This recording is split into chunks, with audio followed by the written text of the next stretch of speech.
بسم اللہ الرحمن الرحیم ان اللہ یامرکم ان تؤدوا الامانات الی اہلھا، بے شک اللہ تم کو حکم دیتا ہے کہ امانتوں کو ان کے اہل کے سپرد کرو۔ تیر کو آزمایا، بلے کو آزمایا، شیر کو آزمایا، دیگر سیاسی جماعتوں کو آزمایا، لیکن ملک پاکستان کے حالات ویسے کے ویسے ہی ہیں اور دن بدن حالات بگڑتے جا رہے ہیں۔ سڑکوں، نالیوں اور دیگر مختلف لالچ میں آ کر ہم نے اپنے ووٹ بیچے، لیکن ملک کے جو حالات ہیں وہ کسی سے پوشیدہ نہیں ہیں، سب کو آزما لیا ہے۔ اس بار فقیر کے کہنے پر ذرا یا رسول اللہ کہنے والوں کو بھی آزما کر دیکھیں۔ بعض حضرات یہ کہتے ہیں کہ علماء کا کام ہی نہیں سیاست کرنا۔ میں حدیث مبارکہ پڑھتا ہوں، نبی پاک علیہ السلام نے ارشاد فرمایا کانت بنو اسرائیل تسوسهم الانبیاء فکلما ہلک نبی وخلفه نبی انا خاتم النبیین لا نبی بعدی۔ نبی پاک علیہ السلام نے ارشاد فرمایا جتنے بھی انبیاء کرام علیہ السلام بنی اسرائیل میں جلوہ گر ہوئے وہ سارے کے سارے سیاست فرماتے تھے۔ پتہ چلا یہ سیاست کرنا تو انبیاء کرام علیہ السلام کا طریقہ ہے، اور سرکار علیہ السلام نے ارشاد فرمایا جب ایک نبی چلا جاتا تو دوسرا اس کی جگہ پر تشریف لاتا، پھر وہ جاتے تو دوسرے آ جاتے۔ فرمایا یہ سلسلہ چلتا رہا حتیٰ کہ میں اللہ کا آخری نبی بن کر دنیا میں جلوہ گر ہوا۔ سرکار نے فرمایا میں اللہ کا آخری نبی ہوں، اب میرے بعد کوئی نبی نہیں ہے۔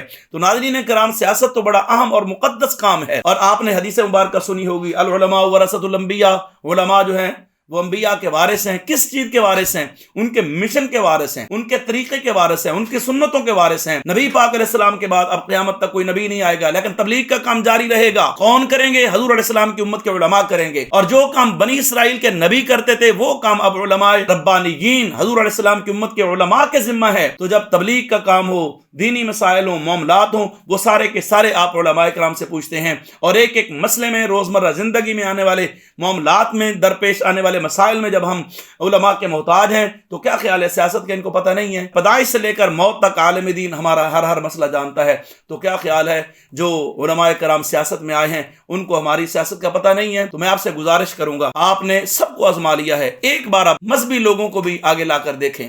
اور یہ ملک پاکستان مذہب کے نام پر لیا گیا تھا، اور یہ حاصل مذہب کے نام پر کیا گیا تھا، تو اگر یہ مذہب کے نام پر لیا گیا ہے تو پھر اس میں نظام بھی تو حضور علیہ السلام کا ہونا چاہیے، نظام بھی تو اسلام کا ہونا چاہیے۔ تو نظام مصطفیٰ کو عام کرنے کے لیے، دین کو تخت پر لانے کے لیے آپ یا رسول اللہ کہنے والوں کا ساتھ دیں، اور جہاں کوئی عالم دین کھڑا ہے، آپ حضرات جانتے ہیں علماء کرام کی زیارت مستحب ہے، ثواب کا کام ہے، ان کی خدمت ثواب کا کام ہے، ہاتھ چومتے ہیں ان کے، آپ لوگ ان کی زیارت کر کے اپنے آپ کو فخر محسوس کرتے ہیں کہ میں نے فلاں عالم سے آج مصافحہ کیا، اور ان کے لیے سمندر کی مچھلیاں اور بلوں میں چیونٹیاں دعا کرتی ہیں، ان کے پیچھے نماز پڑھنا یہ ثواب کا کام ہے، ان سے قرآن سننا ثواب کا کام ہے، تو کیا خیال ہے ان کو ووٹ دینا گناہ کا کام ہے؟ تو ملک کی تقدیر بدلنے کے لیے اب کوئی لالچ دکھا رہا ہے، کوئی جناب منشور پیش کر رہا ہے، اور جو یا رسول اللہ کہنے والے ہیں ان کا تو ایک ہی پیغام ہے، پہلے اسلام، پاکستان، عوام۔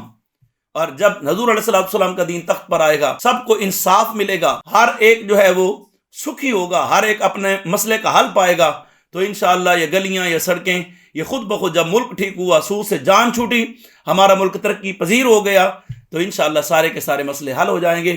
اٹھیے، اپنے حق کا صحیح استعمال کیجئے، اپنے ووٹ کا صحیح استعمال کیجئے۔ ایسا نہ ہو کہ آپ کا ووٹ ایک چور، ڈاکو، لٹیرے، زانی، شرابی، ملک کو لوٹنے والے، پارٹیاں بدلنے والے، چہرے بدل کر آنے والے ایسے لوگوں کو جائے جو کہ ملک پاکستان اور اسلام کے دشمن ہوں، کہیں بعد میں آپ کو پچھتانا نہ پڑے۔ ووٹ ان کو ڈالیں جو پاکستان سے بھی پیار کرتے ہیں، اور جن کے صدقے اللہ نے پاکستان ہمیں عطا فرمایا اس محبوب علیہ السلام سے بھی پیار کرتے ہیں، اور عوام الناس سے بھی پیار کرتے ہیں۔ اٹھیے، 8 فروری کو اپنا ووٹ ڈالیے، لیکن ووٹ ڈالنے سے پہلے اپنے ضمیر کا سودا نہ کرنا کہ یہ نہ ہو کہ جو یزیدی سوچ رکھنے والے ہیں آپ ان کو ووٹ ڈال کے اپنے آپ کو کہیں کہ ہم حسینی ہیں۔ میرے پاک حسین نے سب کچھ قربان کیا، مگر زانی، فاسق، معلن، شرابی، کبابی کے ہاتھ پر بیعت نہیں کی، اپنا سب کچھ لٹا دیا، اور یہ ہمیں مشن دے کر گئے کہ یہ سر جھکے گا تو اللہ کے لیے جھکے گا، اور جو شخص نبی پاک علیہ السلام کی شریعت کا تارک ہو،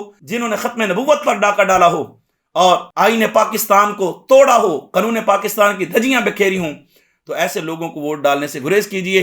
ہمارا ووٹ اسلام کے لیے ہے، پاکستان کے لیے ہے۔ پاکستان زندہ باد۔